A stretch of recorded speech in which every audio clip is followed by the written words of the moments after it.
"You seem to love butterflies very much," the man said to the little blue-eyed boy.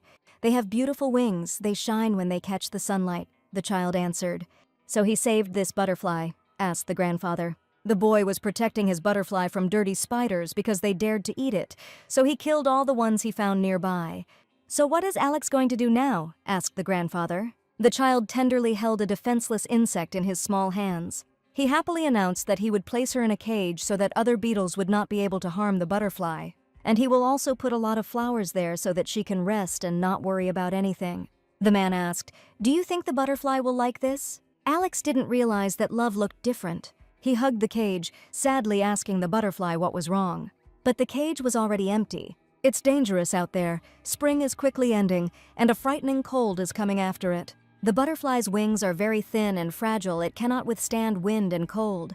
He understood what his grandfather wanted to tell him. Just watching his love. The cage the boy put the butterfly in for protection turned out to be a death trap. The portrait of his grandfather was above the warmly crackling fireplace in front of the now grown-up Alex. "If you love this butterfly, then let it go. Whatever path she chooses, you cannot change her decision with your will."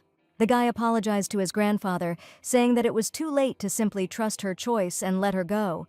Alex asked his grandfather if he could at least do this the way he wanted. The vast Royal Academy of Arkansas was a large palace with a long canal running in front of it, a bridge crossing the canal and paths running along both sides. This is an elite educational institution that has been producing outstanding scientists for generations. The academy was famous for the fact that all its students were already adults, but her true fame, as well as her bad, came from her exorbitant tuition fees and incredibly difficult final exams. However, even in a place that can be called the center of all knowledge on the continent, this was the very essence of pedagogy here. They didn't just teach, but changed thinking. Every lesson, every detail worked towards one goal, not to give information, but to teach how to understand the world. Sometimes events occurred within the walls of the Royal Academy of Arkansas that were difficult to explain within the framework of the curriculum or magical treatises. They had absolutely nothing to do with studies. Just beyond the planted flowers, on the white-tiled alley, one of the students was declaring her love to a guy she was nervously shifting from foot to foot, tightly clutching a small package in her hands. The student asked not to respond immediately to her confession. Her voice, quiet but clear, trembled with excitement. At this time, the heroine was reading a book somewhere, and she inadvertently overheard the conversation of this couple. The green-eyed girl began to be distracted by this chatter. She could not concentrate on the book. The girl with pigtails kept insisting that she had left the key to her dorm room and was handing the paper to the guy. She asked that if he did not accept her confession, then at least come into the room.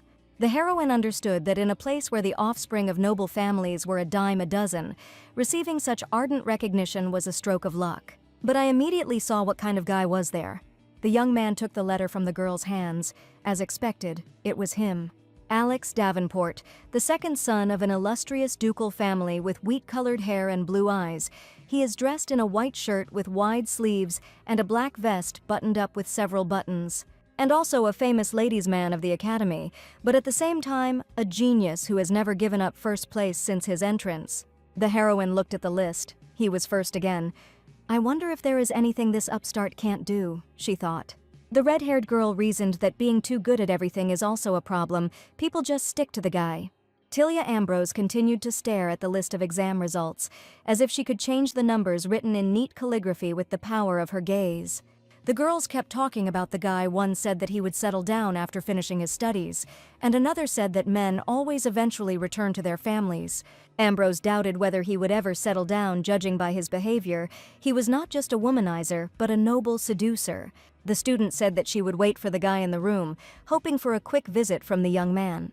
And she ran away just as quickly as she had appeared, deeply embarrassed by her actions, her steps on the white tiles almost silent, but swift, as if she was afraid that if she slowed down, her courage would evaporate. Alex was called from behind and he turned around slowly, as if coming out of deep thought. These were the guys who asked what number the letter was and were surprised that they had given him the key to the room again. They laughed and said that if he continued to take letters, there would be no girls left for the boys. Alex looked at the key and went about his business. The guys followed him. The students couldn't stop marveling at the guy's luck, and the heroine listened to all of this, unable to concentrate on the book. The girl closed the book, carefully placed it in her bag, and rose from the stone bench. The noisy voices of the students and the laughter echoing down the street now seemed like a distant and unnecessary background to her. Sons from noble families who spent all their luck on entrance exams and have been sitting in the same course for several years. The tragedy of the graduating class is that you have to cooperate even with people like that. The heroine wouldn't want these idiots to compare her to Alex Davenport, who was lucky enough to be born into a good family. "You're so lucky, you don't do anything, and girls throw themselves at you," the dark-haired guy said to Alex. He was about to hit on a student, and another guy asked who the idiot was hitting on.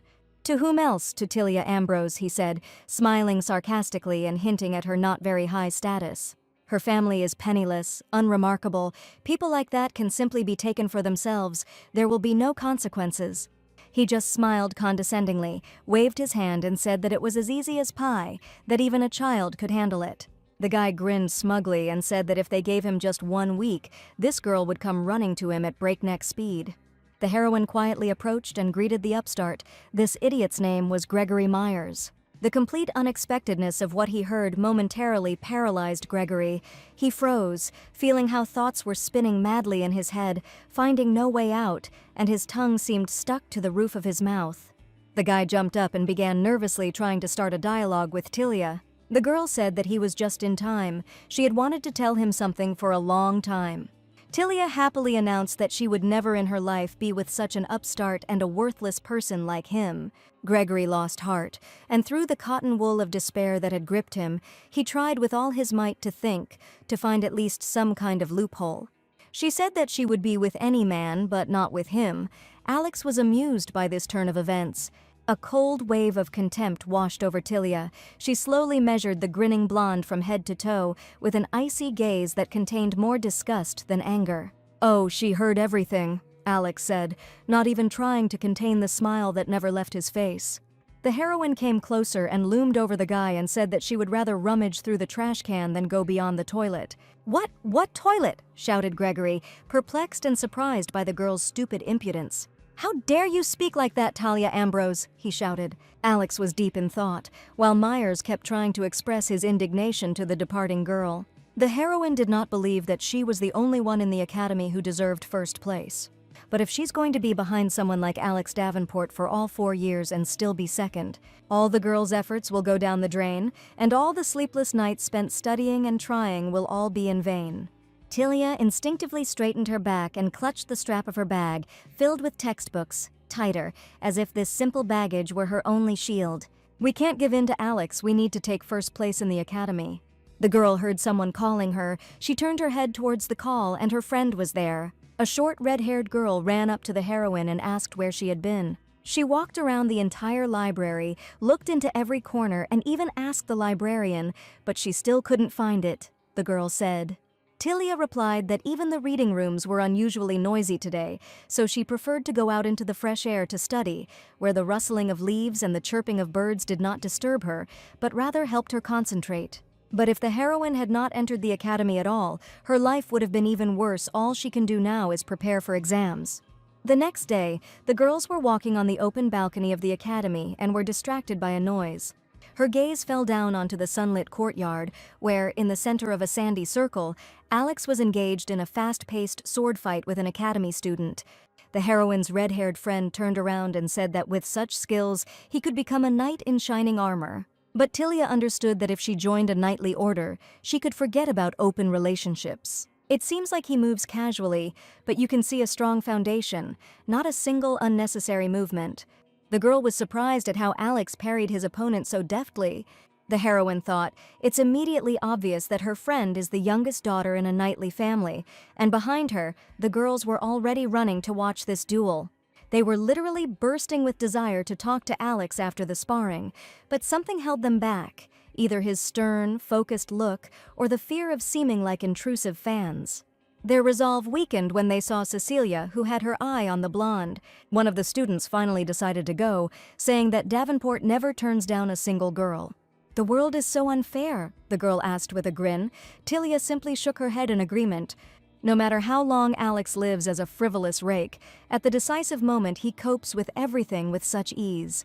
It's difficult, that goes without saying. It was as if he had been forced into something that he himself did not want at all. He always gave speeches as a top-performing student, and even his teachers idolized him. I hope he loses this time, Tilia thought. Even if the world is so unfair, at least someone else could win in a duel. For a moment their gazes met. Something strange made them look at each other. The opponent rose above Alex to deliver the winning blow, but the guy came to his senses and reacted in time. He parried his opponent with a deft movement, throwing him off balance, and he struck back in the stomach. So he again found himself the victor, dominating the vanquished. Judy was shocked by Alex's flawless victory. Tilia asked if she was rooting for Davenport. The friend quickly got out of it and replied that she always roots for the heroine to beat him and take first place on the leaderboard. The guy sat down on a bench to rest and watched Tilia and her friend, who were heatedly discussing something. Cecilia said that he had worked hard and handed him a handkerchief. Alex asked why she had come.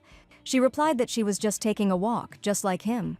The blonde wasn't thrilled with such company and decided to leave the place, which confused the girl. He clearly liked Tilia. He simply couldn't take his eyes off her. Cecilia realized who had captivated Davenport. In the passageway, Gregory found the heroine and called out furiously to find out something the girl asked what he wanted. Judy was very opposed to such a moron and tried to drive him away, but Tilia asked her not to worry. She asked her friend to go to the classroom and wait there. Gregory began to justify himself by saying that there had been a small misunderstanding in the park at the time. He said he didn't know up to what point she heard the conversation. But before he could finish speaking, the heroine got ahead of him and answered, up to the moment, that she was easy to charm, or that it was possible to steal her without any consequences. Gregory did not understand how the girl could speak so brazenly.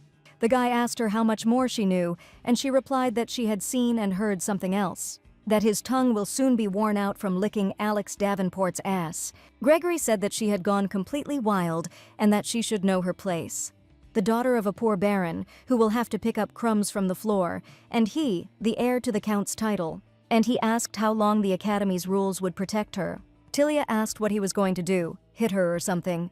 If he wants to hit, then let him hit, and then his expulsion will happen much faster than graduation. The guy was furious. How can such a beggar even say anything to him in such a tone? The heroine told him to apologize or admit that he is a dog that rummages through trash cans. Gregory almost attacked the girl, but Cecilia stopped him. She hugged Tilia and asked why he was always trying to offend the lady. The female students noticed the incident and said that the guy was to blame.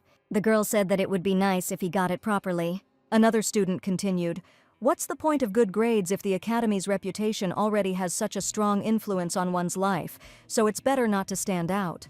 They believed that Tilia needed to fit in with others, and life would be much easier than standing out and exposing herself to trouble. Cecilia continued to ask the guy to stop bullying the heroine. Was he obsessed with her attention? She asked Gregory. The red-haired lady thought for a moment. Did Alex Davenport really like this girl so much? She couldn't be his type, Cecilia thought.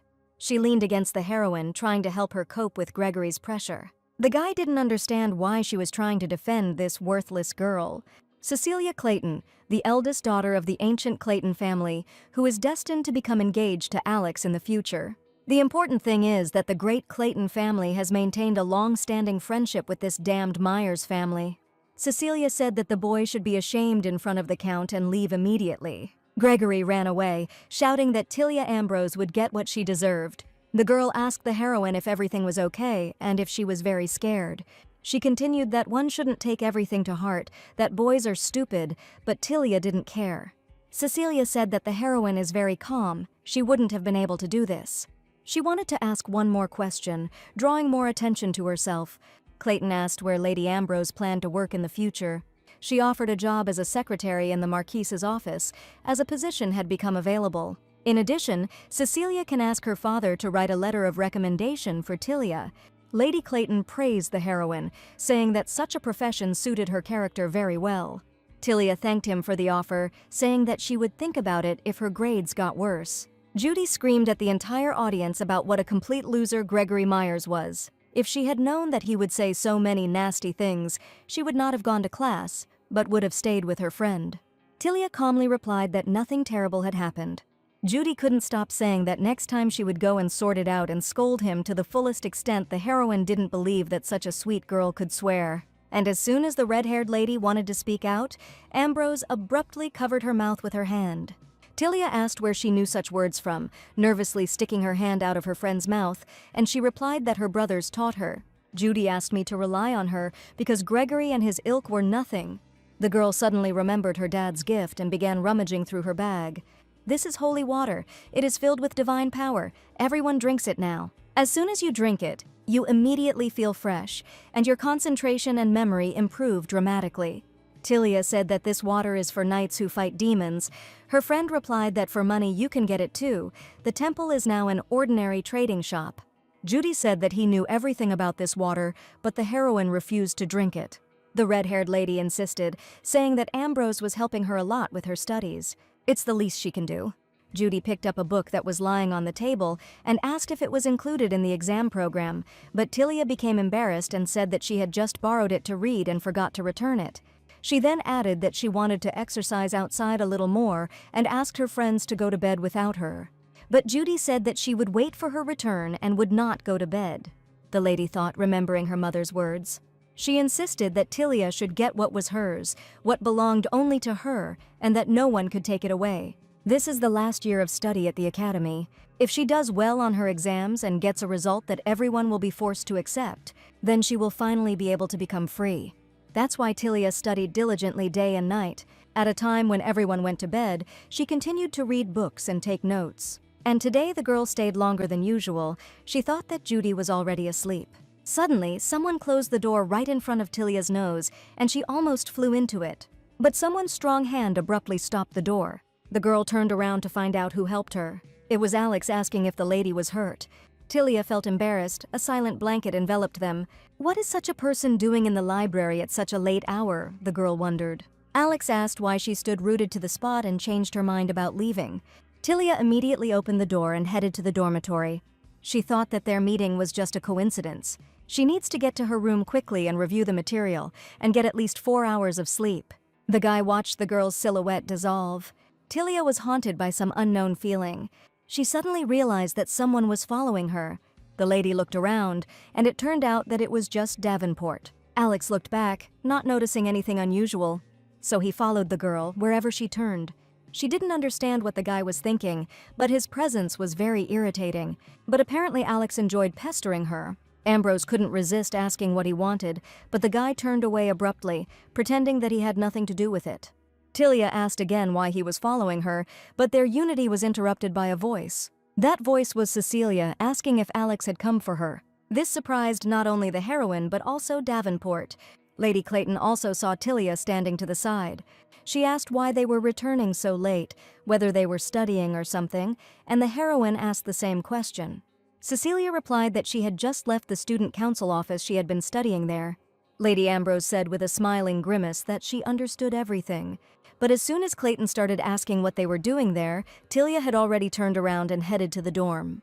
She walked quickly into the room with long strides. Alex was disappointed that their walk was interrupted. He continued to watch the girl's waning figure, but Cecilia enjoyed spending time with Alex. The lady sighed, trying to start a conversation. Since the second-best student had left them, she began. Would the guy like to help and study together, the girl asked. There's no one in the student council office, and she has a lot of holy water. Cecilia Clayton, the guy began. If you want to attract people, put in a little effort. And he's had enough of these cheap tricks with worthless holy water. The girl did not believe such a brazen refusal from the sweetly smiling guy. Alex said that she needed to become more worthy of her title as the daughter of a marquis. Since she misunderstood something, he would say it directly, the guy continued. He explained that he had not been expecting her from the very beginning and had not come for her sake. And from now on, forever and ever, this will not happen. Alex walked into the dorm, ignoring the lady. But she had already decided that when they graduated, they would get engaged anyway, and he would not be able to ignore her anymore. He didn't realize that the Davenport family wouldn't be able to cover for him for that long. Tilia, at this time, returned to the room. She tried to remove the written sheets from under her friend's head without waking her. But Judy woke up abruptly and began to shake her head, asking who had come. Tilia apologized. Lady Ambrose decided to put the girl to bed, saying that she would wake her up in the morning and help her with her studies. Judy was worried that something had happened while she was sleeping. Tilia remembered Alex and Cecilia. Saying that nothing had happened, she put the girl to bed. Judy said goodnight and fell into a sweet sleep. The heroine also wished sweet dreams. Alex wandered thoughtfully through the academy park. He remembered the embarrassed heroine in the library, her stern look with emerald eyes. He felt joyful. A smile appeared on his face. When will these exams be over? He thought out loud.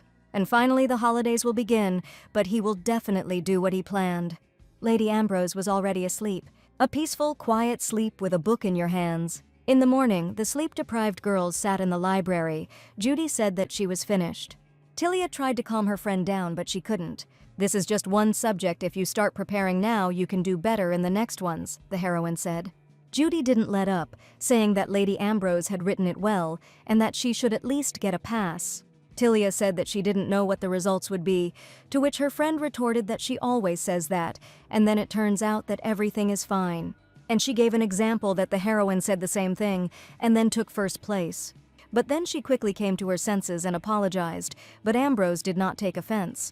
She agreed, saying that her friend was right, that was what happened. But quite a long time ago and only once. Only 3 years ago.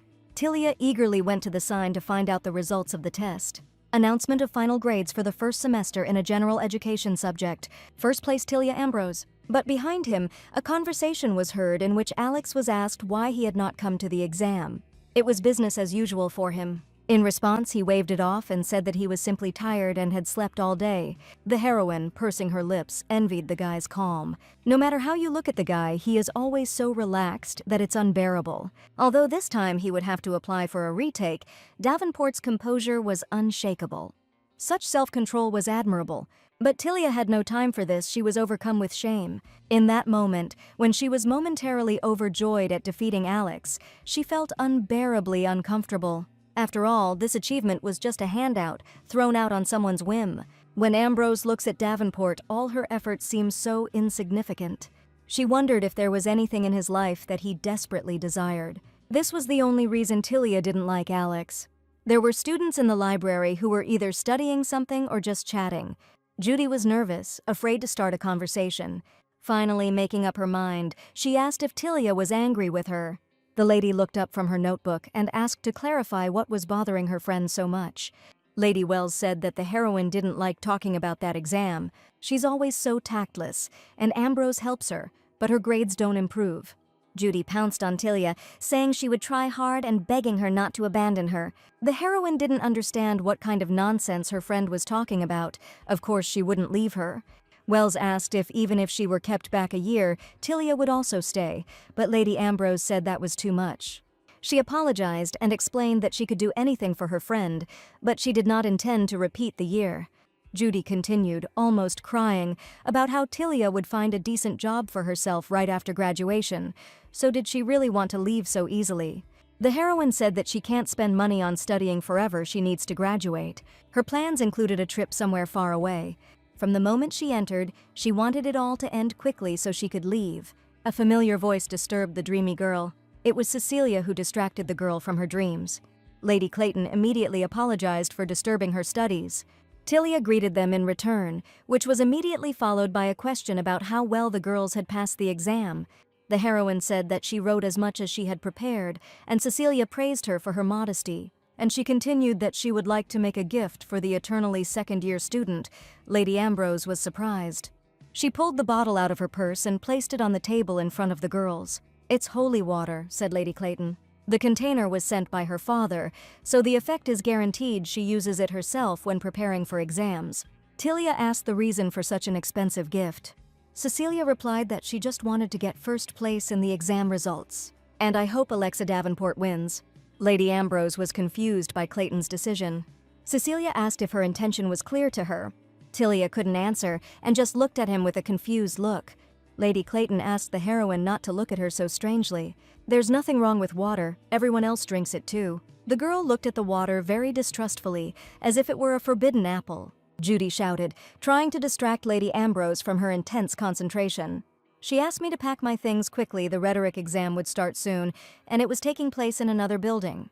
Cecilia asked if they were heading to the main building and received an affirmative answer. She said that her exam was also taking place there and she would come soon. Unnoticed, Clayton slipped the bottle into the heroine's bag. Tilia noticed something and looked back, but Cecilia was simply smiling goodbye. Finally, she added that the girl should walk faster. Her friend was waiting for her. Judy was already tugging at Ambrose's hand as she tried to understand what was happening. Cecilia wished the students good luck on their exams as she waved goodbye. Lady Wells, standing in front of the doors of the hall, raised her hand and shouted encouraging phrases. Calm as a boa constrictor, the girl wrote down absolutely everything she could remember on a piece of paper. As she left the classroom, she noticed anxious students, worried about their results. The girl noticed that the exam for another subject was ending quite late because Judy had not yet arrived. She decided to sit on a bench in the park and wait for her friend. Deciding to check her notes, Tilia put her hand in her bag. Finding water, she thought about what Cecilia had told her in the library. She wants to win over Alex. Did something happen between them? Tilia looked at the glass bottle filled with magical liquid. Judy asked if she was really going to drink it, and she continued.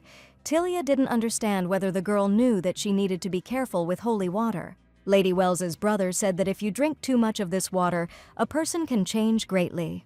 Tilia asked if it was possible to die from it. Judy replied that yes, but only if it was too concentrated. But regarding betrayal, this liquid reveals a person's true desires. It is said to be similar to a clouding of the mind, and to get rid of the effect you need to suppress your libido. Lady Ambrose did not believe her friend, laughing at such stories. Judy added that Cecilia uses water too, so it can't be cheap. The girls parted ways, and Tilia decided to stay in the park and think about the gift. Suddenly, she overheard the guys discussing the effect of this liquid after the exam. They wanted to stock up on water for the next exam, as the power of concentration and memory greatly helped in their work. At first, the guys didn't understand why they needed to drink it, but after they felt the difference, they realized that exams were as easy as pie. The lady thought that everyone was riding horses, and she was dragging herself along barefoot and couldn't keep up.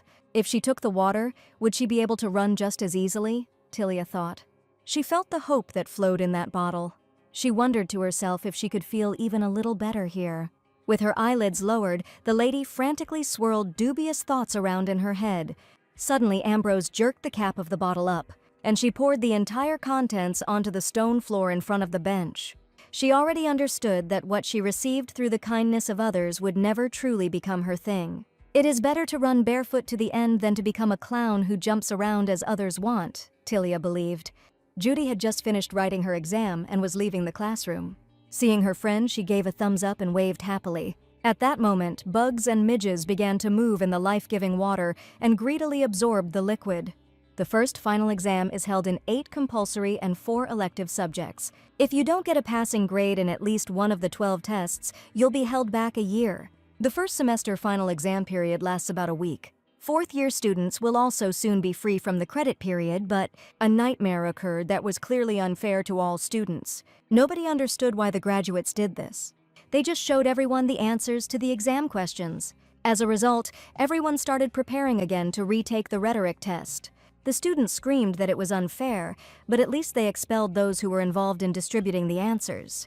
Judy couldn't contain her anger. She believed that Gregory Myers was to blame for everything. But Tilia shut her friend's mouth in time, preventing punishment for swearing. One of the guys said that he didn't like all the excluded people from the start. All they did was hang around in a crowd for no reason. Whale couldn't calm down. She wanted to tear and throw everything that came to hand. Gregory was a bastard who got away with it, but his whole gang was expelled. Tilia said that apparently his dad had gotten busy, and no one was surprised anymore. Judy couldn't contain her emotions and screamed silently with her mouth open. Then she noticed some suspicion and began to tell the heroine. They say that Count Myers and the rector are best friends, and maybe Gregory only passed the entrance exams because of his father. If you think about it with his brain, entering the academy seems absurd, Wells continued. Tilia agreed with her friend's conclusions without a doubt. At that moment, a guy passing by poured some questionable liquid into the heroine's glass. The captivated girls did not notice this action and continued to communicate. Ambrose asked them to stop gossiping and continue studying, since there were only 4 hours left until the retake. Once we pass, the first semester will end, Tilia said, taking a sip of water. Something confused the heroine. Judy understood from her face that something had happened. Lady Ambrose didn't pay any attention to it, saying that the taste was strange and that she would go and wash the cup. Gregory secretly watched the girl's every move. He immediately went after Tilia. Cecilia was watching what was happening at that moment. She thought about the color of her nails, deciding to paint them black. The heroine slammed the glass down on the sink. She felt something strange that she couldn't explain. Her head was spinning. Her whole body was hot. Maybe she had caught a cold, the girl thought. Tilia decided to go to the medical center for fever reducers, but realized that the fever was not due to illness. Madness began to take hold of her. She couldn't believe what was happening. Judy's words about holy water hit her hard in the head. The heroine didn't want to believe everything her friend said. Tilia stopped understanding what she was doing in the toilet and how she ended up there.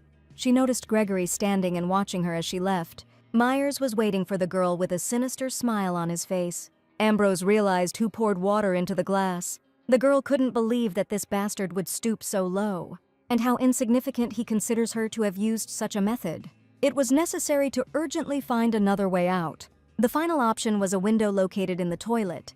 Tilia rolled up the glass and climbed halfway out, greedily gasping for air. She gripped the outside of the windowsill tightly, trying to keep her balance. Little by little, quietly, she said to herself, and having finally gotten out, she felt relieved. But it's too early to rejoice. The retake will start soon. The heroine cannot show up in such a state. What can I do, she thought, all burning inside. Already losing her mind, Tilia wanted at least someone to help her. The girl begged for help, holding out her hand to the silhouette. Please, she said, do something with her. And for a second, she saw who the guy lying on the bench was. Alex Davenport looked at her questioningly, removing the book from his face. Tilia didn't understand what this ladies' man was doing here. No, not him, never, she thought to herself. Just not this trash from Acanthus. Their eyes met, one in confusion, the other in loss of control. She was about to kneel before the professor and beg for a retake, but it was too late to try that option. Tilia kept telling herself that she needed to think carefully. He is the only way to solve the problem as quickly as possible. A man who has many women and who will gladly accept your proposal. Someone for whom she won't mean anything special. There is only one such person in the academy, and that is Alex Davenport. And having made up her mind, Ambrose turned to the guy. Will it help to get rid of the effect of madness? Alex stood up, leaning his hands on the bench. He asked if Tilia knew him. She looked away and stood silently. The guy looked intently at the girl, repeating this question. The heroine thought she had already gone crazy. Sweat was streaming down her face. Why did she say this at such a time in such a place? But that shouldn't mean he chooses just anyone, Tilia reasoned.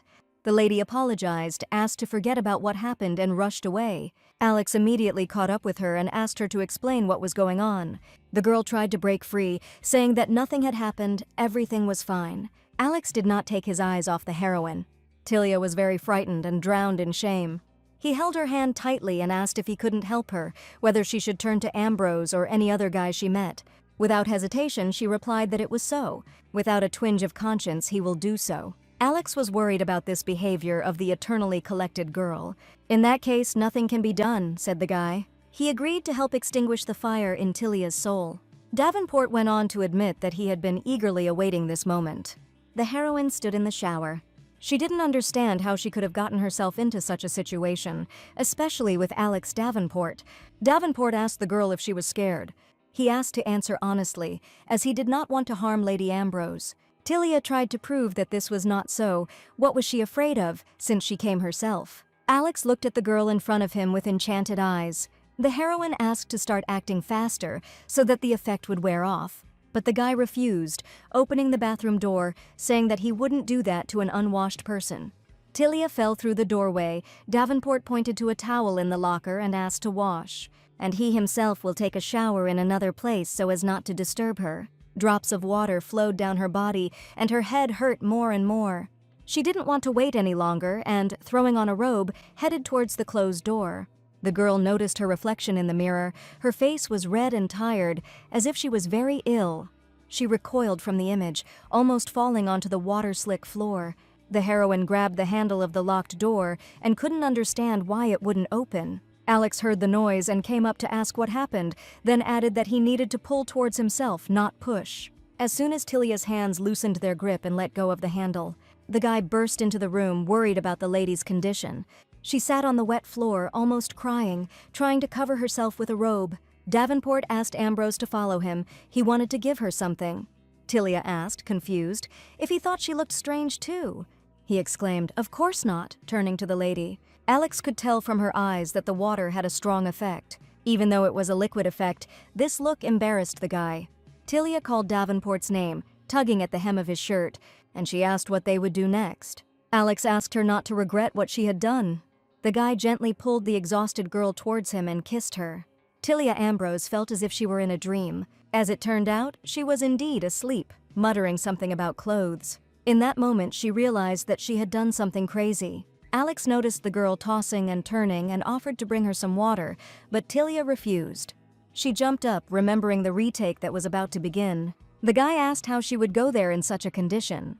But the heroine did not calm down. The exam would start in 10 minutes. She began frantically trying to find her clothes. Davenport began to help, handing the lady a shirt. Tilia noticed such concern and realized that he was also skilled in this matter. He buttoned the heroine's shirt and asked her to wait. Alex wanted to bring something for her. Ambrose froze in anticipation of the guy's actions, wondering what he would do. It was Tilia's first night that changed everything. The guy was rummaging around in his desk, opening and sorting through drawers, and he clearly found what he was looking for. He handed over a bottle of brown liquid and asked the girl to drink it before she went to the exam. Alex was going to give it to them as soon as they arrived, but he couldn't.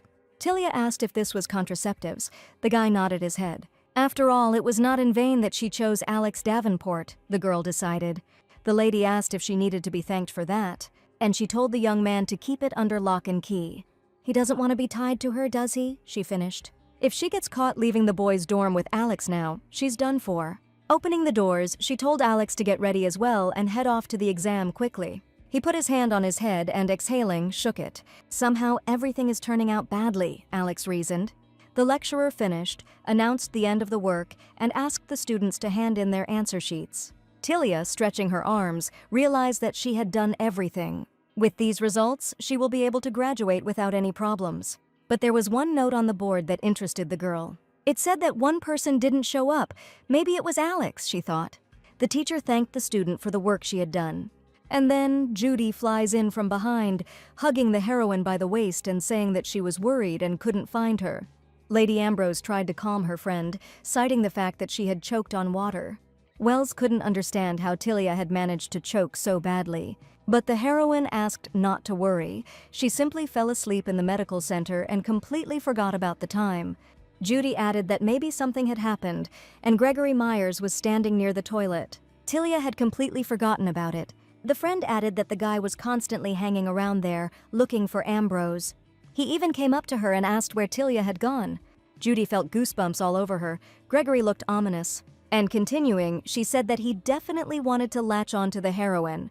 Tilia began to remember that she saw him. It was he who poured water into the girl's glass. Wells asked why Ambrose's face had turned so pale.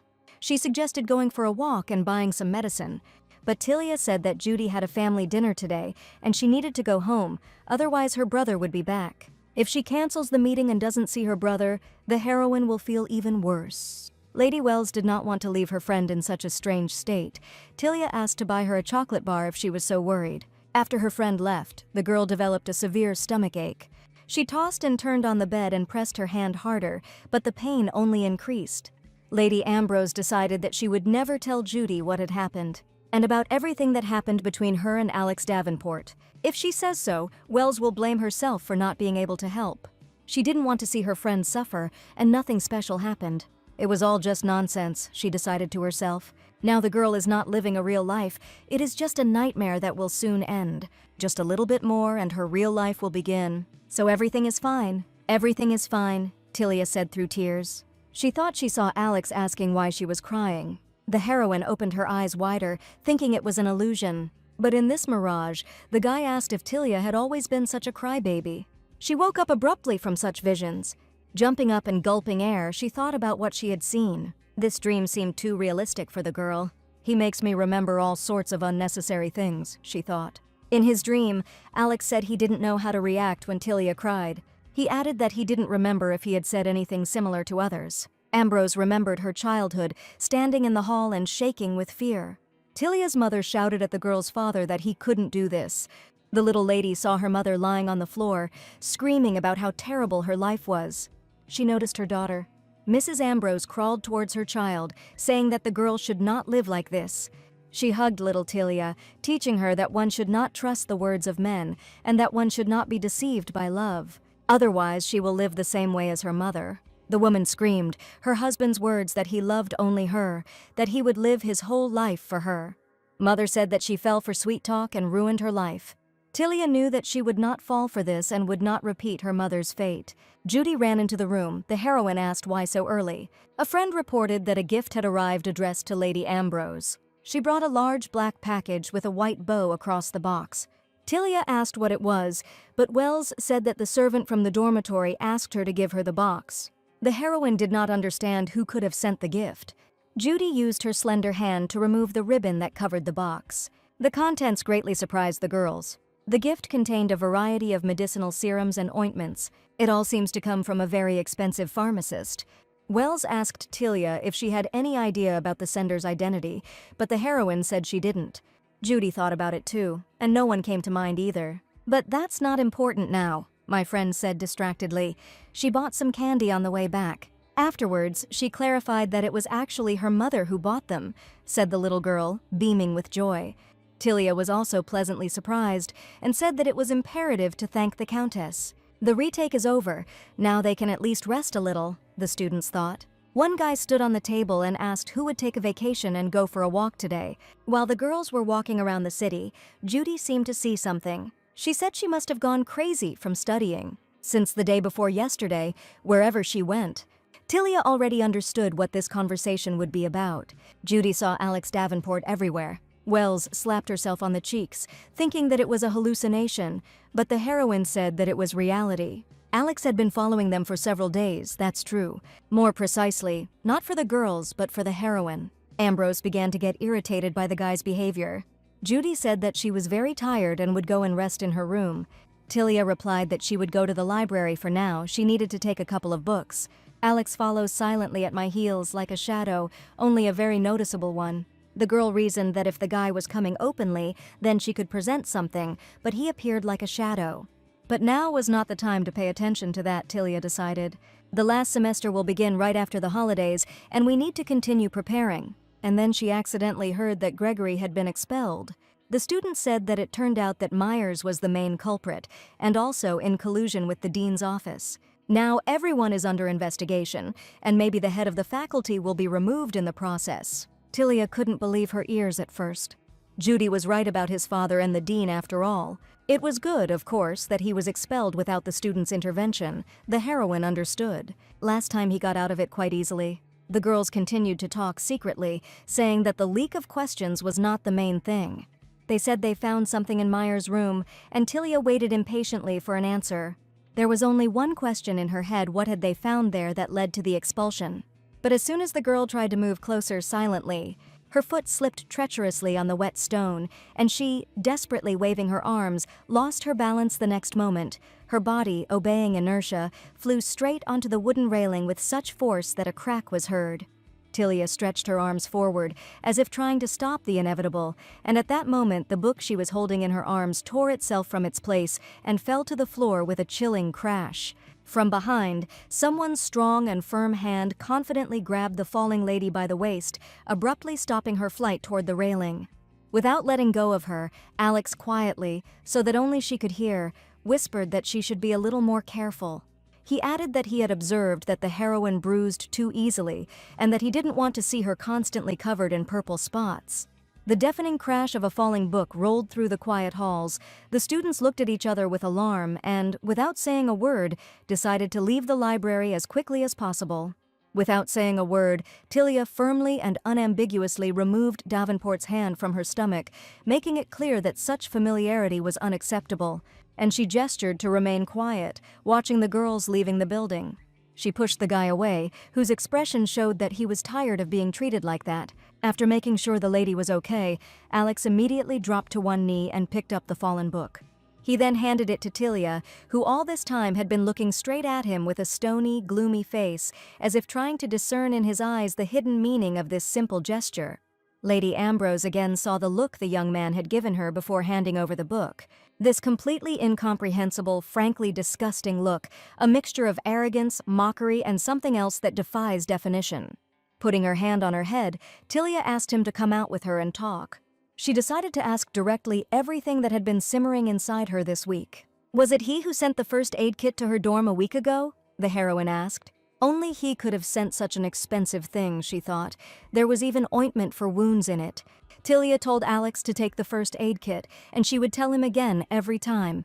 She doesn't want to be tied to him because of that incident. She wanted them to live as if nothing happened. She thought she had chosen the option that would cause the least amount of trouble, but it turned out to be the opposite. And then she said that the guy should stop following her around. He was really annoying her.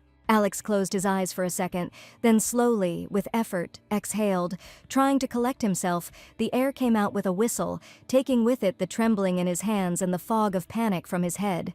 Her own phrase hung in the air, sharp and prickly, and for a moment the girl thought that she had sounded too rude, but she couldn't take the words back. Davenport continued his speech, choosing as his starting point the firm and arrogant assertion that Tilia was deeply mistaken in her assumption. Then, with feigned irritation, he began to develop the idea that not only had he not pursued her, but he had not paid any attention to her roots at all. The heroine didn't want to believe it, and asked what kind of ghost had been following her and her friend all this time. Alex made excuses, saying that their routes must have just coincided by chance that happens. He was going to the academic building for a consultation, or to the library to get a book. After all, the Academy's territory doesn't belong to the girl, but for some reason she acts as if only she can use it. Tilia clenched her fist tighter in irritation and provocation from her interlocutor. She shouted how old Alex was, why he was acting like a little child, what was going on. The guy replied that he was already quite grown up and would declare that he thought he had proven it enough last time. That he is a full-fledged adult man and not a boy who needs to be watched closely. For a moment, Tilia was speechless at such blatant impudence on the part of the womanizer. She instantly blushed to the roots of her hair, and then, unable to contain herself, she began to scream at him, letting out all the accumulated annoyance. She screamed, demanding that this unbearable idiot immediately shut his chatty mouth and stop getting on her nerves once and for all. Outwardly, Alex remained unperturbed, but inside he was amused by the flushed, lively Tilia. He was eager to demonstrate the girl's true personality, hidden behind the mask of a gloomy and proper lady. Ambrose was furious with the guy's laughter and didn't understand what he was laughing at.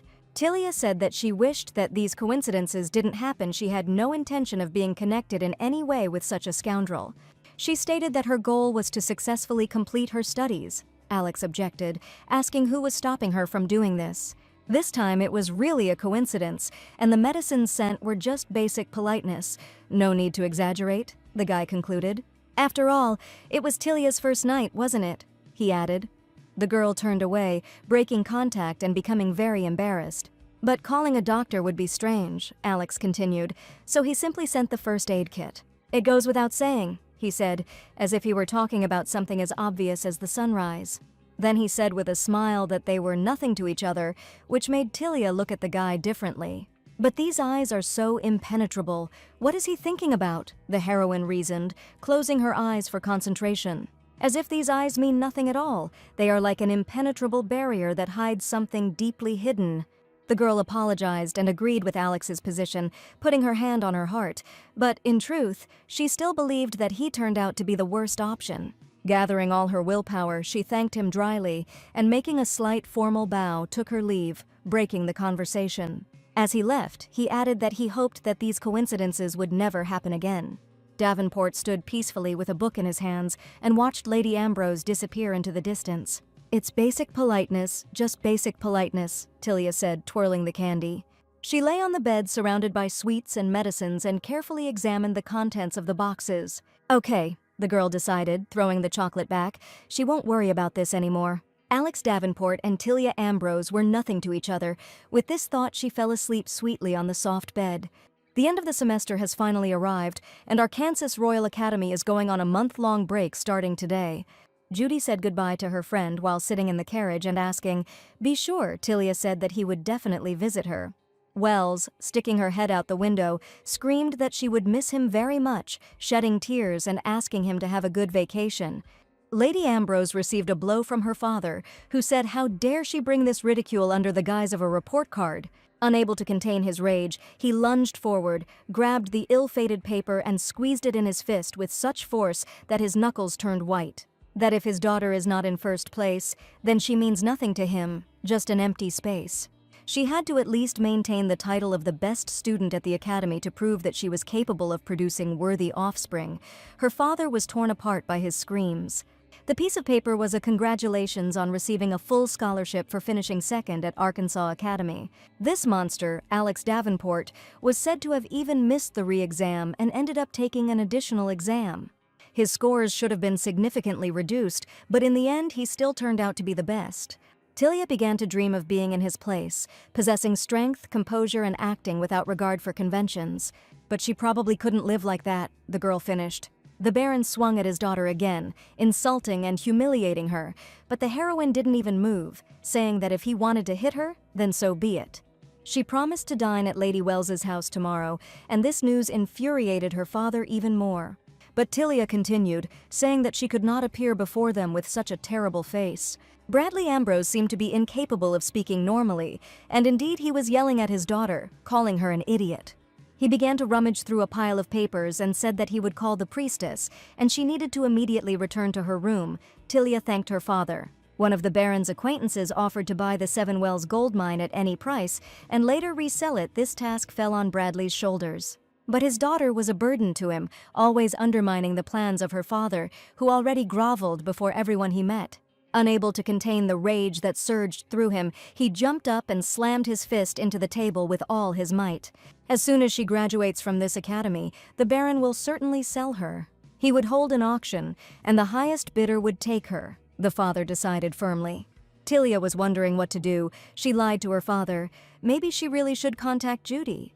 The guy said that it had become noisy. Was it possible that the lady had behaved inappropriately at the academy or had done something again? Women generally just need to sit at home, take care of their appearance, and marry profitably, he continued. Why did her father send her to the academy? She picked up some stupid things there, her brother said, and then asked if she slept with the professor for grades. She smirked and replied that she didn't need to deal with such nonsense. Unlike her brother, Tilia is not such a fool as to fail even the entrance exams. She turned around and went to her room. The guy clenched his fist and wanted to hit his sister, saying that she hadn't gotten it for a long time. The heroine said that if he wanted to hit her, then let him hit her, but he needed to take into account that she was going to Wells' house tomorrow.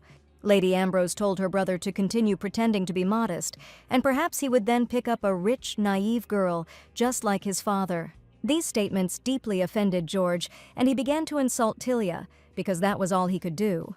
The girl was already rushing to her room. It would have been better if she had only worried about her grades. It was so terrible that she wanted to die here and now. She slammed the door as she entered the room, and she sat on the floor, resting her head on her hands, unable to bear being in this damn house. The girl began to replay good memories in her head about her mother, whom she treasured very much. They often had fun reading books together and laughing with joy, sharing it just the two of them. Tilia remembered her mother's words about how she was always very worried about her, even over the smallest things. Evelyn Palmer, third daughter of the wealthy Earl House, is a distinguished graduate of Arkansas Academy. The mother wanted to live a simple, quiet life, not like someone's wife or mother, which is why she broke off her engagement to the Marquis of the Borderlands. And she married the poor but respectful Baron Ambrose, and her mother's life went downhill from the very moment she trusted her father. After the wedding, he showed his true colors and began to mercilessly suppress her. Her mother became the decoration of this house in complete isolation. She slowly faded away. Eveline always encouraged Tilia, saying that her daughter was smart, a very kind and intelligent girl. But one time she said that it would have been better if she had not been born a girl. Such words were incomprehensible to the little heroine at that moment. Mom used to say that the moment we trust someone, we die. We die and disappear forever, the girl screamed. Noticed the lifeless body of her beloved parent. The cause of death was an accident, the mother's broken spirit eventually leading to her body's destruction. Tilia was overcome with trembling, to such an extent that even the contents of her stomach crawled up to her mouth. She sank to the floor and covered her mouth with her hand, trying to hold back the urge to vomit. She needed to contact Judy urgently and tell her that she would come to visit her tomorrow. She'll make excuses about the marks, saying she went down the stairs awkwardly when she went out to get a drink of water at night. Everything will be fine, she told herself. Everything will definitely be fine, the girl said almost out loud, sitting on the floor in a lonely room. Judy ran happily towards Tilia in a luxurious green dress, thanking her for the visit. She insisted that she had been too hasty with the invitation. In fact, she had thought of meeting next week, but her mother said that today was also possible. The heroine said that she also wanted to contact her friend, and Wells noted that this meant that they were thinking about the same thing. Judy asked how things were at home, whether anything had happened since her arrival. Tilia smiled sweetly without showing it. "Nothing special. Everything is as usual," she said with an unwavering face. The owner of the house came out to meet her. She said that she was glad to see the heroine and asked if it was difficult to get to their house. Tilia greeted Mrs. Wells, but she was embarrassed to hear that her mother had asked her not to address her so formally. The lady said that the girl was becoming more elegant with each meeting, and that her daughter should follow her example. The woman thanked Tilia for helping Judy adjust to school life. She didn't know what she would do without her. The hostess noticed that the heroine had lost a little weight, so today at dinner she ordered her to eat properly, and the girl agreed. Unfortunately, matters in the nightly order have dragged on, so the rest of the family will not be able to join, but someone will be there instead. But the lady did not have time to finish. How a wonderful young man appeared, who immediately noticed Tilia and ran to her shouting, "How many years? How many winters?" The heroine knew that Judy's brother would come after so many years, but she didn't expect to see him so soon. Brother Rainer ran up to the girl and beamed happily. Tilia asked the guy how he had lived all this time in another country, holding out her hand for a cup of tea. Rainer replied that of course it was good. Even though it was a neighboring country, the atmosphere there was completely different from that in Kansas. It was very interesting. The lady said, a little upset, that she had advised him to enroll in a night academy like his older brothers, but he had run away to Ontario. The girls laughed, amused by this relaxed and calm atmosphere. The hostess continued, telling the guy that his father was very worried. Rainer replied that this was not an escape, but a trip to study the trading business, and whether those present knew how open a country Ontario was. Just as he was about to tell one of the stories, his mother began to convulsively hit him on the shoulder, and the girls laughed. Tilia asked about studying the language of this country. She heard that their grammar system is the same as in Kansas. The young man explained that at first everything seemed quite simple, but the more he delved into it, the more complex the language became. It is very difficult to speak naturally, and he added that he noticed Tilia's strong interest in Ontario. Rainer asked if she would like to come visit him, especially since he was planning to rent a separate apartment there soon. The heroine doubted such a proposal, knowing that the lady would be very worried, and her father wouldn't think such a trip was a good idea. The guy continued to entice the girl with a trip, already offering to visit him on vacation, but Judy said that they were busy on vacation. Tilia thought that they were only being so kind because she was her daughter's friend. It would be awkward if she got married and brought along problematic relatives. She agreed to the offer, but only after her graduation. Rainer was delighted, saying that she and Judy had been inseparable for so long. Lady Wells asked if he had any objections to this and stuck her tongue out at the guy. Mother asked Tilia to give her a little time before leaving, and asked if it would be too much trouble for her. The heroine did not understand what the mistress wanted, and this greatly surprised her. Stepping outside, the lady started from afar and was unsure whether it was worth saying at all. The conversation was about Tilia's father's business, but the girl herself did not understand what they wanted from her. Recently, the Baron came to them and asked for the rights to develop a closed mine, but from the very beginning, no gold was mined there. What can you even find in an abandoned mine? However, she continued, Bradley seemed to have decided they were lying and was stubbornly insisting on buying it at any cost. Tilia began to understand what was going on. Mother said that for now they had escorted him, but it looked like he had run into trouble. There are some brokers, or, to put it simply, charlatans, circling around her father, Wells's mother added. Their goal is to raise investment by claiming there is an untapped gold mine there, and then simply disappear with the money they have collected.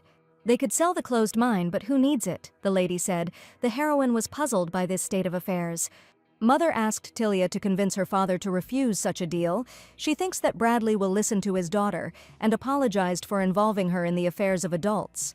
The girl thanked the madam and said that she would definitely find out about this matter and talk to her father.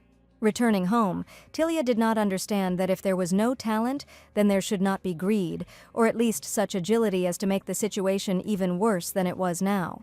The heroine did not understand how the situation could be made even worse than it was now, and, moreover, how to convince her father to refuse the deal. The girl only carefully closed the door with her cold hand. Bradley met his daughter at the door as he came down the stairs, asking if anything was new in the Wells house. The father looked at the girl with a sublime and wild expression, without taking his gaze away. Tilia said that she needed to talk to him urgently, a few drops of tense sweat rolling down the lady's pale face. Father asked what she wanted to talk about. Maybe she heard something interesting about the gold mine. The girl asked where the Baron was going to invest, and he realized that rumors had quickly reached the Wells household. He hoped that the Count would not force them to leave so that he could take over the abandoned mine himself. Tilia said that he was ready to give it away for next to nothing because it was completely unprofitable and development would only bring losses. This only made her father happy, and he confirmed the correctness of his actions. The heroine said that there are now many scammers who incite people and trick them into giving up their investment money and then simply disappear. The father sternly stated that there was no extra money in the house to invest anywhere. Tilia tried again to dissuade the Baron, but the moment she opened her mouth, a heavy ash bowl flew at her and shattered into pieces. In such deafening silence, he called his daughter's name, and he asked if she had a social meeting scheduled for tomorrow at the Wells family mansion. Tilia, sweating from the stress she had endured, replied that that was indeed the case. She was also planning to visit her friend tomorrow. Entering her room, the heroine was enraged by what was happening. She realized that this house was doomed. What was the point of giving it a chance with her last strength, thinking that you would help? And he himself is climbing into the trap. The girl began frantically sorting through all the documents lying in her room. Not finding the necessary paper on the table, she began to rummage through the books on the cupboard, and between the spines of familiar works, there was a folded announcement. This is what Tilia was looking for, a job posting for the position of Foreign Policy Consul of Ontario. The girl understood that this was her chance, and besides, graduates and potential graduates of the Royal Academy have an advantage. Remembering Rayner's confirming words about the country of freedom and art, and that there everyone can do whatever they want, Tilia decided to go abroad, to a place where her father could not get to. She kept telling herself that everything was fine, everything that was happening was fake, her real life had not yet begun. The heroine said that she would live a real life in Ontario. And now there is no time to despair. She will definitely get out of this sticky, impenetrable horror that mindlessly suffocates everything around her. The girl enthusiastically began to study books about a free country, writing something down in a heavy notebook. The next morning, she went to the library located in the city center in search of the necessary literature. Tilia sorted through the many handwritten items, arguing that this was a used bookstore and she was unlikely to find anything good. But since it's already out, I'd like to find and buy a new Ontario language textbook. It was a pity that the scholarship wasn't enough for a new edition, the girl sadly realized. The Ontario Consular Examination for External Relations takes place annually in November, with the first stage being a written examination and the second stage being an interview conducted in the Ontario language. Since the second stage weighs 40%, no matter how well you do in the written part, if you fail the interview, everything is lost. But what's the point of buying even the best textbook, the lady reasoned, if there's no way to practice speaking? Alex flew into the library like a whirlwind, literally bursting into the kingdom of silence and dusty tomes, as if invisible pursuers were chasing him. Tilia and the young man's gazes met and immediately found each other. The heroine exclaimed the guy's name, but he nervously put his finger to his mouth, gesturing for her to lead the way as quietly as possible. Guards were already running down the street with the clatter of heavy boots, shouting that Davenport could not have gone far, and that they needed to find him quickly. Find and immediately deliver to the royal palace, Alex had already heard the impending danger. He rested his fingers on his forehead in bewilderment, thinking that he was already tired of running from them. Tilia decided that the prince had apparently decided to play hide-and-seek and called him behind one of the countless shelves. Alex pounced on the girl, covering her mouth with his hands and saying that he would pay if she helped him. The guy offered 10 gold coins, but the girl refused to take money from him and get involved in such a situation. Then, Davenport decided to change the condition, saying that he would not tell anyone about that night between them. Tilia thought for a minute. She asked in disappointment if he had told anyone about what had happened between them. The guy denied it and swore on the health of the king. Alex said that if he was lying, he would go to a monastery and live in abstinence until the end of his days, but the heroine didn't think that was enough. Tilia said her conditions: never before and never again could anyone be told about that incident. And if he dares to lie, he will live the rest of his life as an impotent person, she stated sternly. Alex agreed to these conditions. He then said that she could trust him. If only out of fear of breaking her oath to the king, he would definitely keep his word. Outside, the approaching rumble of the guards could already be heard, who decided to go in and look for the prince in the library.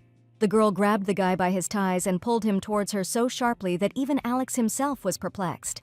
If Tilia were found like this, he would start bragging to everyone that he didn't have to keep his promise, the lady reasoned.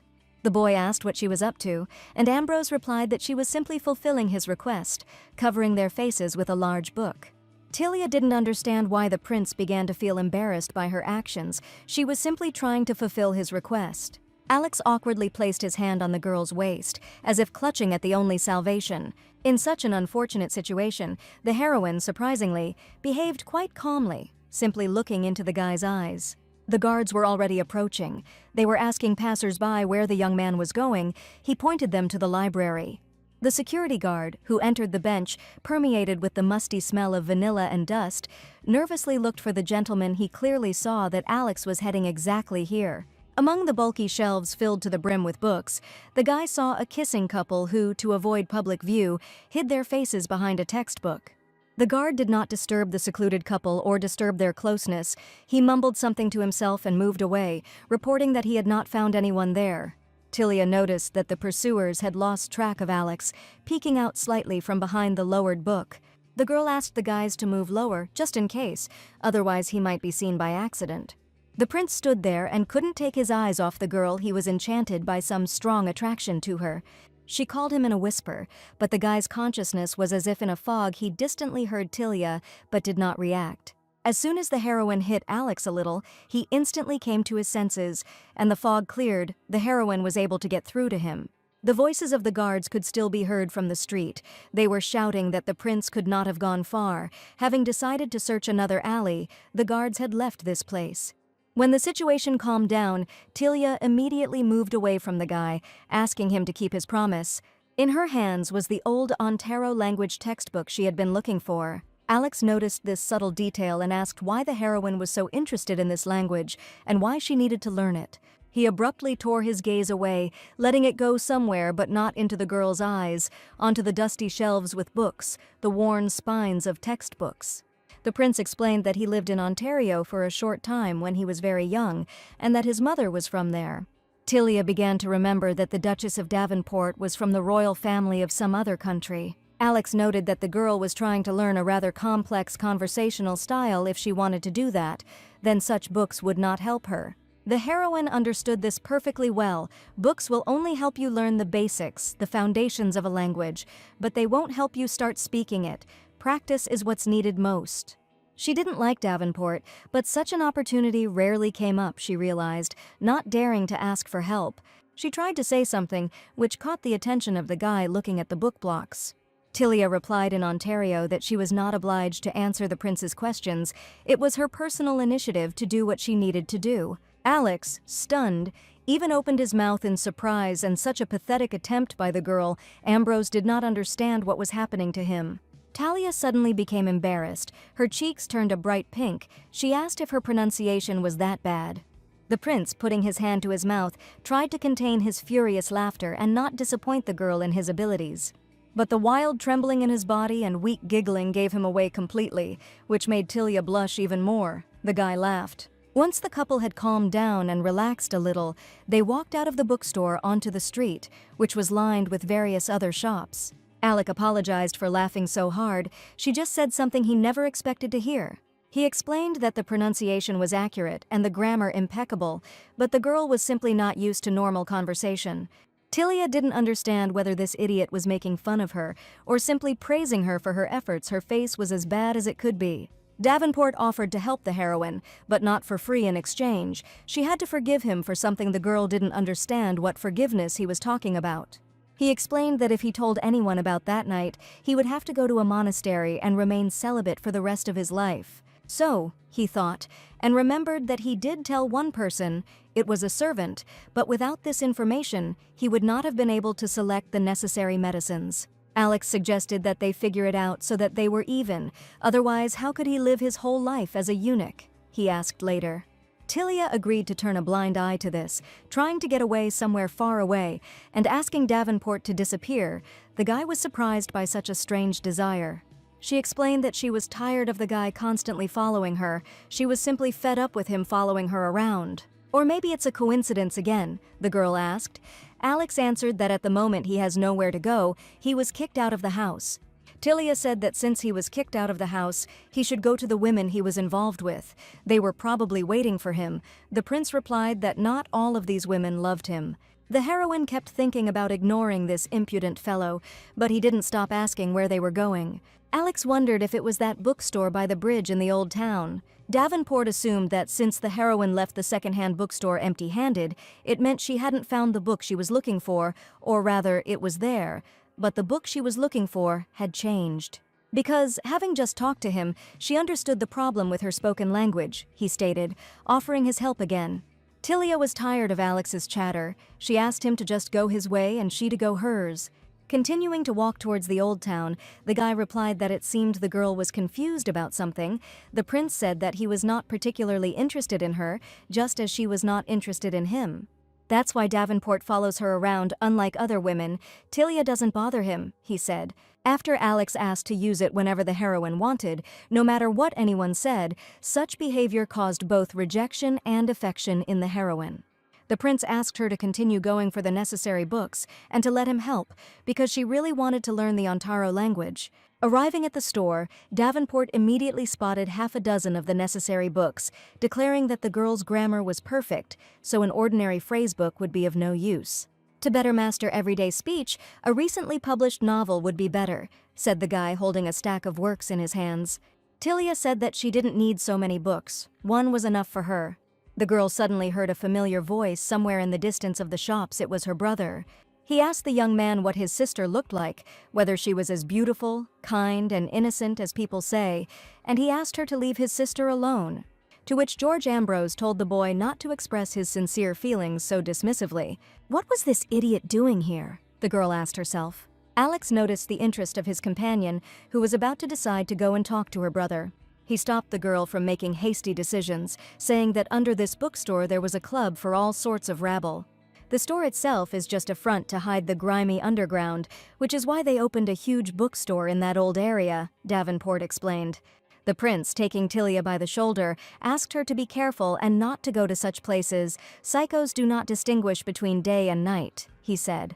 Having selected the necessary copies of literary works, they decided to make a purchase and leave this place, but the heroine did not understand how Alex knew about this place. Involuntarily looking at him with frightened eyes, she thought that perhaps that same psychopath who couldn't distinguish between day and night was himself.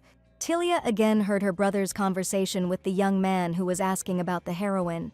She took Alex by the hand, covering his mouth with the other, demanding that he silently leave this place. She had already lied that she would go to the wells if they found out that she was here. There would be big trouble. The girl understood. The boy noticed that people were saying that Lady Ambrose seemed to be a scholarship holder at the Royal Academy, to which George assured him that she had probably copied everything. And besides, how can you cheat there? The young man continued.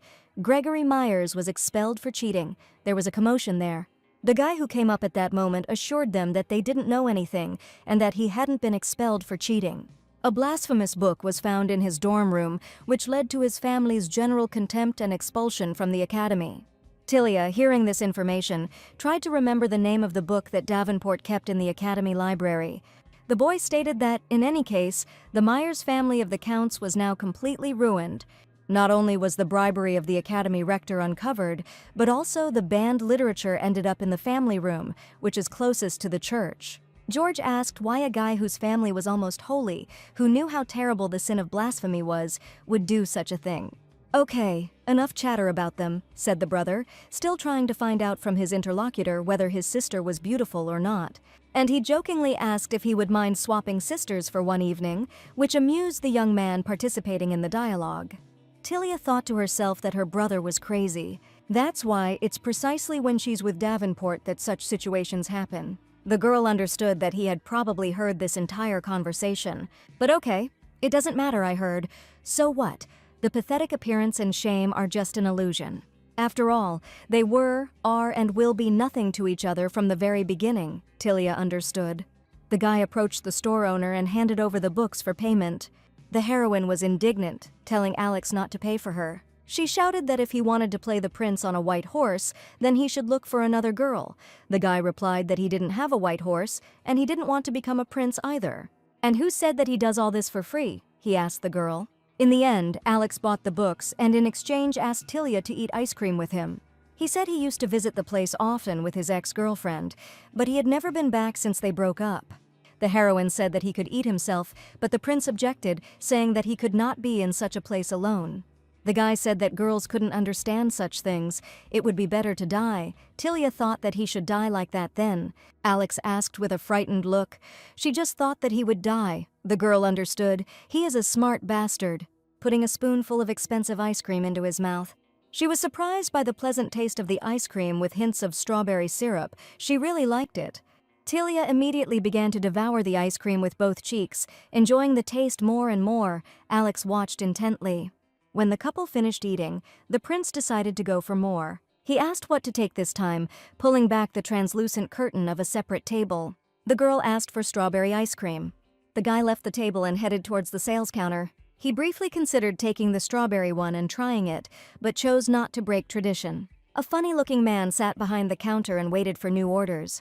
He said that the young gentleman did not need to go to him straight away, but just call him. Alex asked for 1 strawberry and vanilla. The ice cream man said he would add toppings at no extra charge. For vacating the cafe for a few hours, the seller was forgiven several months' rent, so such gifts are a small thing. The already tired and out-of-breath guards were still able to find Alex, demanding obedience from him. The prince asked to change his order and make him the smallest vanilla ice cream and without syrup. He told the security that he would eat the order and go with them without resistance, and asked them not to make a scene in such a place. Today was the kind of day that Alex wanted to eat sweets until he had a headache. Tilia waited peacefully for the guy to return to the table. Out of boredom, she began to look at the sky through the window while waiting for her order. Gregory shouted and justified himself to his father, saying that he would never have even thought of touching a blasphemous book. He claimed that this was all a false accusation, and that someone had damaged the painting depicting the Holy Mother. Father didn't even listen. With one sharp movement, the Count delivered a stinging blow to the boy's face. Father Gregory explained that it no longer mattered whether it was a lie or the truth. The rector betrayed them, and in order to hide his own corruption, he expelled Gregory from the academy, and also reported him to the temple. He continued by saying that they shouldn't have wasted money sending such a fool back to school.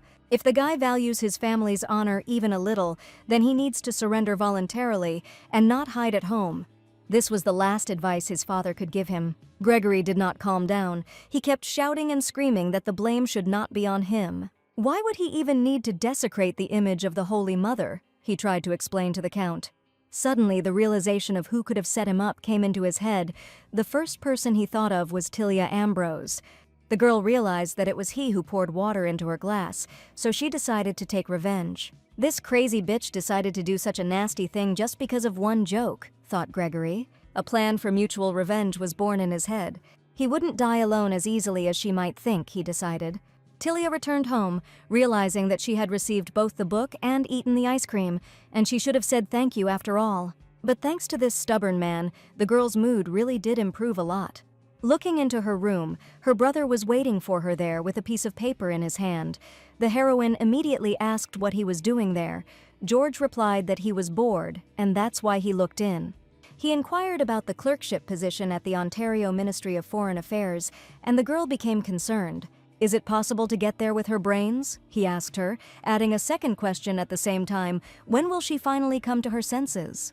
George said that men hate women who try to work the most, and he would show this sheet to his father. He will say that she does not appreciate the care and is planning to escape abroad. Maybe he will forgive her once, the guy said. A booming male laugh echoed in the secluded room. The young man Tilia met praised the girl's beauty, saying that he could not have imagined how beautiful she was. He was truly shocked to see her, and the heroine was shocked by the idiot sitting right in front of her. Besides, she thought, looking at the tea in the elegant porcelain cup. The man asked the girl if she liked Earl Grey, and he brought a special, good variety, offering to drink and talk. The guy couldn't believe that he had the good fortune to meet such a beauty. Tilia accidentally dropped her handkerchief and gasped, her gaze enveloping the falling fabric. The young man immediately lowered his hand under the table, grabbing a handkerchief. The heroine silently observed the behavior of her interlocutor. She thanked him for the service, but apparently the guy was only interested in appearance. He was constantly thinking about the girl's beauty. One night with such a beauty was unacceptably little if she didn't become his wife. Then let her be his mistress, he reasoned. Tilia, bringing the cup to her mouth, said that the tea had a wonderful aroma. The young man was pleased that the tea was to the heroine's taste. The girl took a sip peacefully. The guy couldn't wait any longer, so he added some concentrate that would work immediately after a sip. Tilia removed the cup from her mouth, stating that that was what she thought, and the man hit his head on the table with a crack. As the young man was picking up the handkerchief, the girl switched the cups and he fell on the table, his consciousness instantly clouded over, just as he wanted. The heroine asked him if he really thought she would fall for such a stupid trick, pouring the rest of the tea on his head. In short, things were finished here. Now the main thing was to return home unnoticed by my father. Tilia snatched her red cap from its hook and walked out of the room, heading down the hallway, trying to find her way to the exit. There was some kind of madness going on all around. People were frantically clinging to each other, trying to quench their thirst for love. The girl turned and tried to get out of this place as quickly as possible. She remembered the way back exactly, that all this bacchanalia confused her, and Tilia was completely lost in the endless corridors. Someone's hand suddenly grabbed the girl by the shoulder, which made her very scared. The heroine turned around and was surprised that the hand that had just grabbed her belonged to Alex Davenport. She accidentally screamed his name, but the guy abruptly covered her mouth, asking her to shut up. Tilia asked in surprise what the prince was doing in such an indecent place, and he replied that he was looking for her. She didn't understand how he knew that the girl was right here, to which Alex said that now was not the right time for explanations. First, she needed to go out. The heroine was indignant, asking on what basis she should go with him, demanding to wait. She said that apparently he knew the place well. Maybe the guy would just take her to the first room he came across, but Alex denied it. Or maybe he didn't like the fact that the one he spent the night with was hanging around so casually. Tilia asked again. The prince decided to answer questions. Gregory Myers escaped, he said. He was supposed to be tried, but he escaped, which is why we need to get out of here immediately, the guy continued. Then her brother spread a rumor that Tilia would be here today, so Gregory was already rushing here at full speed. Alex stated that this madman most likely figured out the location of the girl, so he came and wanted to take her to a safe place before Gregory found her. This guy is sure that it was the heroine who brought him to this state and planted the book there. He simply chose the one who was easiest to blame, Alex finished. Tilia nervously asked how he knew that. The prince said that he had simply decided to keep an eye on Gregory's movements just in case, to which the girl asked why he was trying so hard for her. There is no need for that, she said. Then why does the guy constantly court her? Again and again gives sweets, buys books. Alex only managed to pronounce the heroine's name. Suddenly I saw the girl's face turn white with fear and she stepped back in fear.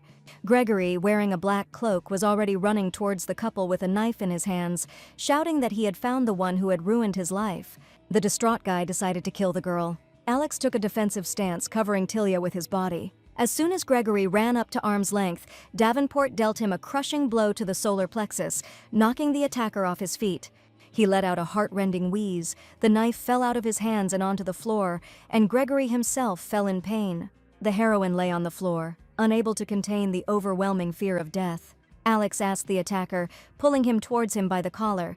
If he really had the strength left for this, apparently, one accusation of sacrilege was not enough for him. Gregory realized who was the real instigator of all his troubles. Davenport, looking with wild eyes, declared that no one would ever let him get close to Tilia Ambrose. He thought it would be funny to cut off the attacker's hands and tongue and hand them over to the knights. Gregory began to think that the girl had charmed him too. The only thing she did best was take advantage of men. A recent incident between him and Tilia flashed through his mind, where she said that she would never be with a freak like him. The attacker mumbled something to himself, rummaging around in the inside pocket of his robe. He suddenly took out a glass with concentrated holy water and shouted that he would never die here alone. Before Alex could come to his senses, at that very moment, Gregory threw the bottle towards the girl. Tilia, paralyzed by fear, could neither move nor run as far as possible. The prince dealt the final blow to the attacker, causing him to pass out on the spot. Davenport acted harshly and desperately, relying only on his instincts. This picture brought back old memories to Tilia's mind. The little girl, clinging to her father's leg, screamed for him to stop hitting her mother, otherwise she might die. Tears of despair rolled down the heroine's face. She was overcome by the horror of her old life, the horror of current events. This was the limit of despair for the girl. Alex noticed his trembling companion, who seemed to be nailed to the floor. She was talking nonsense, asking her father to stop. She was screaming in fear, as if she was lost between reality and memories. Tilia saw her father in Davenport. The fear grew and consumed the poor girl's consciousness. She no longer knew where she was. Alex rushed towards the heroine in an attempt to grab the glass bottle, shouting at her to run. The vial was flying straight towards Tilia, but she couldn't even move, only watch the inevitably approaching bottle. The bottle shattered into pieces, scattering glass fragments and drops of water all over the floor. The heroine began to choke on the vapors of concentrated holy water crawling on the floor. She tried to cover her mouth, protecting herself from the evaporation of the liquid. The pain went from her nose to the alveoli. Only one thing sounded in her head: she needed to get out of here. Alex removed the fabric gathered into a tie and ordered Tilia not to breathe. He put a handkerchief to her mouth, telling her not to inhale too much, but the girl couldn't stop coughing. He realized that it was a particularly concentrated water that was given to Gregory for the purpose of killing. In the end, he himself fell for his own poison. That damn bastard irritated Alex until his death, which is what he said. Davenport noticed the drenched Tilia, who was shaking and unable to stand up. He gave her his hand, helping her to get up so she could leave the room and avoid breathing in the unbearable fumes of holy water. Heading towards the exit, the heroine looked uncontrollably at the already dead Gregory, lying motionless on the floor. The door to the underground club hidden behind the library swung open with a bang. The couple went outside. Alex held Tilia's hand, instructing her to breathe slowly and deeply. The girl could not stop the cough that was bursting her lungs. The prince said that everything was fine now. They had already left. The carriage would arrive soon. She would need to get into it. Sweat was streaming down the guy's face. He was completely red and breathing heavily. The heroine screamed in panic that he had also inhaled holy water. That's why he's like this, or because he was able to take out all his anger on Gregory. The girl continued to scream and ask why Alex was behaving like this. Instead of taking care of himself, he was constantly helping others. He replied that he had previously trained to become a paladin, and that he had undergone a lot of incredibly difficult training to develop resistance to holy water. He's fine now. He easily tossed the antidote into Tilia's hands, which should weaken the effect and bring her back to her senses. The guy was so tired that his eyes gradually closed. They drank the contents of the vials. The heroine silently looked at the prince, suffering for the lives of other people. But this silence was broken by a man in a carriage who suddenly appeared and shouted at the young gentleman. Alex ordered Tilia to get into the carriage because there was still someone here to help. He would go in the next one. The girl asked when the next one would be. The guy replied that in the worst-case scenario, he would have to wait a maximum of 20 minutes. But the heroine could not give in so easily. She insisted that the prince ride with her if he fainted. It would be better if it happened in the carriage. She continued, saying that it was a dangerous place because of the holy water, and even a man would be better off not going there. Alex asked not to worry. He was completely confident in his abilities and would definitely cope. He ruffled his hair and placed his hand on the girl's shoulder, saying her name. The prince asked her to stop shouting and making trouble. She needed to get into the carriage quickly. He said that now her main task is not to help him, but to run away from him wherever her eyes look. Tilia looked at him with sad eyes, but she could not disobey. The carriage set off. The heroine sat inside, putting her hand to her hot forehead. The events that had just happened, Alex's blow, flashed through her head. She didn't understand why she was so worried about him now. Because he helped her, or because he had helped her before. Who consoled when needed and did what was needed. An exhausted Alex wandered through the long corridors, trying to help everyone he saw. And at that very moment, Tilia realized why she was worried. Now she knew what needed to be done now. The battered prince sat in the archway that led to the library, breathing heavily from incredible fatigue. Sweat was pouring down his face, his wet hair was getting into his eyes, and he was greedily gulping air. Passers-by looked at him disapprovingly, as if he were some kind of drunk who was now sitting on the street and could not go home looking like that. But the staring crowd was dispersed by a carriage, from which came a cry calling the guy. He couldn't believe his eyes. Tilia jumped out of the carriage and extended her hand to the prince, calling him to come up to her and ride faster. The heroine stated that she was doing all this not for him, but for herself. "Don't look at me like that," the girl asked, continuing to say that she simply could not abandon the one who saved her. "Alex told Tilia to leave him," the guy answered, propping his head up with his hand. A shudder ran through my body, and awareness began to dawn. Gregory Myers, who would have thought that he would do such a thing if even the prince was so affected by it, then if Tilia had been caught directly, the guy reasoned. He wouldn't let her die so easily, the young man continued to reason to himself. He looked up at the girl in fear. She, clutching her dress with her hand, looked back in bewilderment. The boy shouted that she shouldn't have followed him. He thought that he had finally saved her, that she was safe. And from Gregory and from himself, Alex continued to stir up his own thoughts.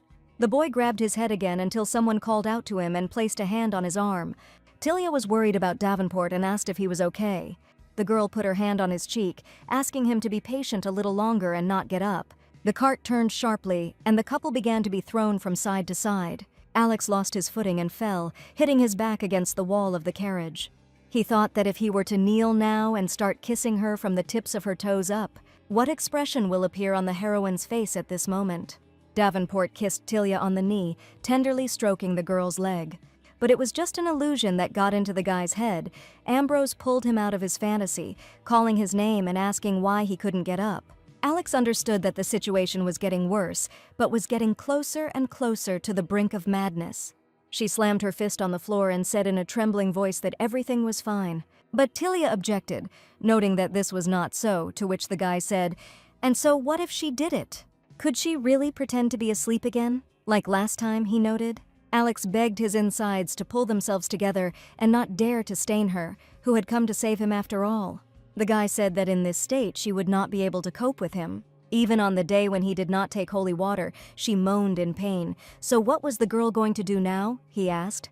Alex asked her to come home, but Tilia screamed that she would stay with him until the end. The heroine stated that this carriage was taking them to the Davenport estate. Even at such a distance, they still can't avoid it, the girl said, adding that she was also under the influence of holy water. Hand in hand, they walked down the large hall, paved with ornamental tiles. The maid saw the gentleman with the girl and asked which room to place them in.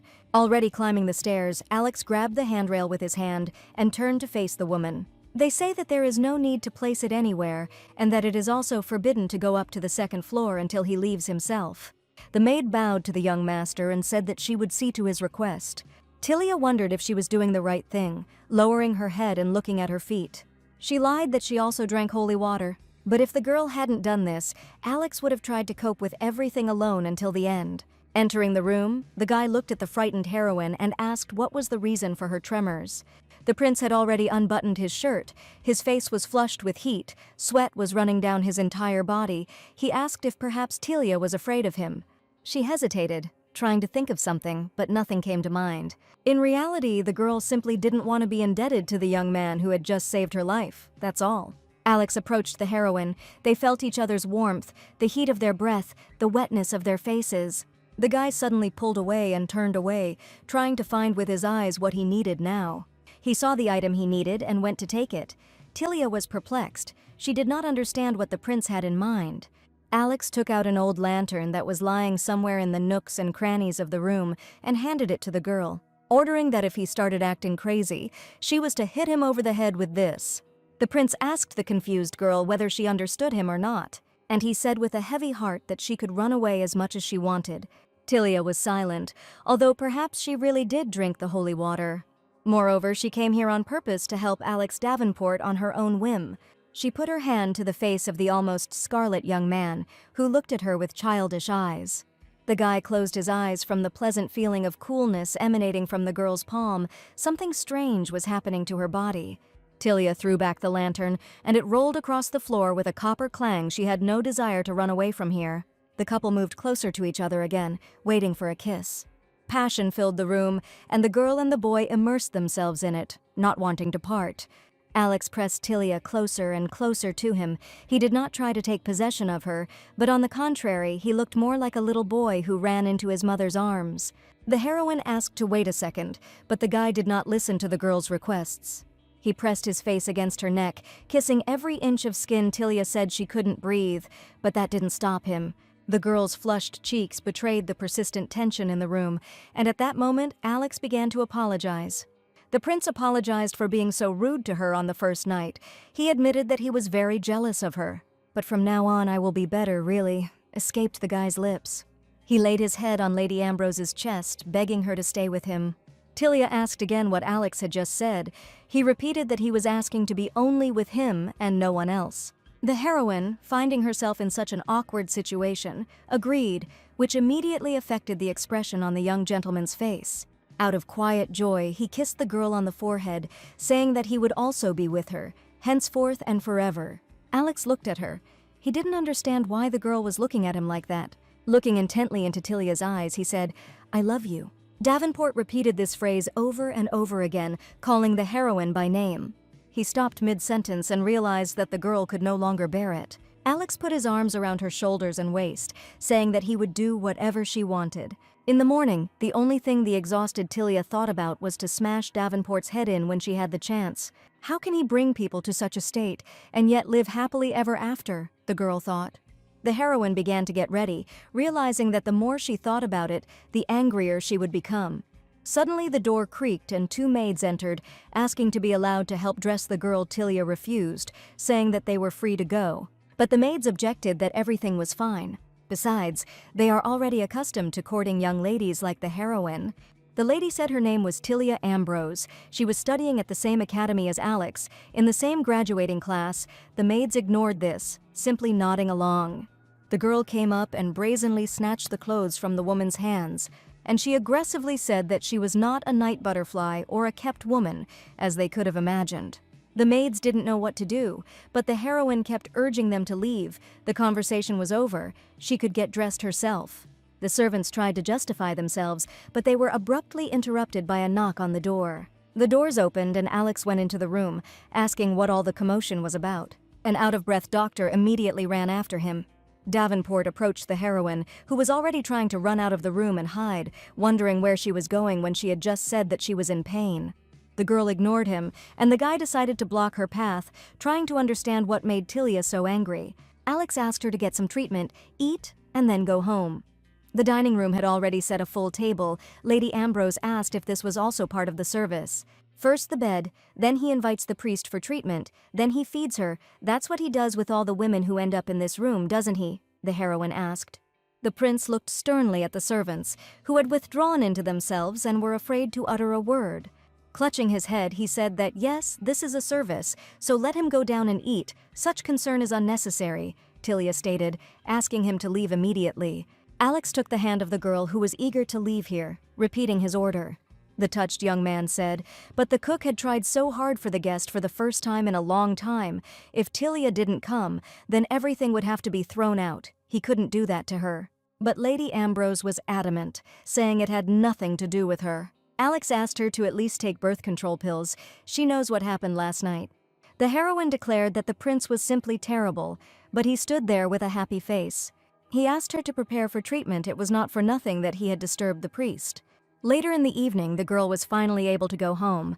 Tilia was riding in a carriage and understood that this scoundrel behaved with people as he wanted. From the very beginning, there was no need to help him. In the end, Ambrose received treatment from the priest, and Alex gave her something else to boot. She didn't understand what was inside the neatly packed box. Maybe it was also part of the service, she reasoned. When the girl got into the carriage, he held out this gift with a happy face, asking her to take it. "There's something there that Lady Ambrose really likes," he said confidently. Tilia rode the entire short journey, immersed in her thoughts and reflections, reflecting on what had happened. The heroine suddenly saw a silhouette near her house. A frighteningly kind voice of the father was heard, saying that an unfamiliar carriage had driven up to the mansion. His eyes were almost closed, feigning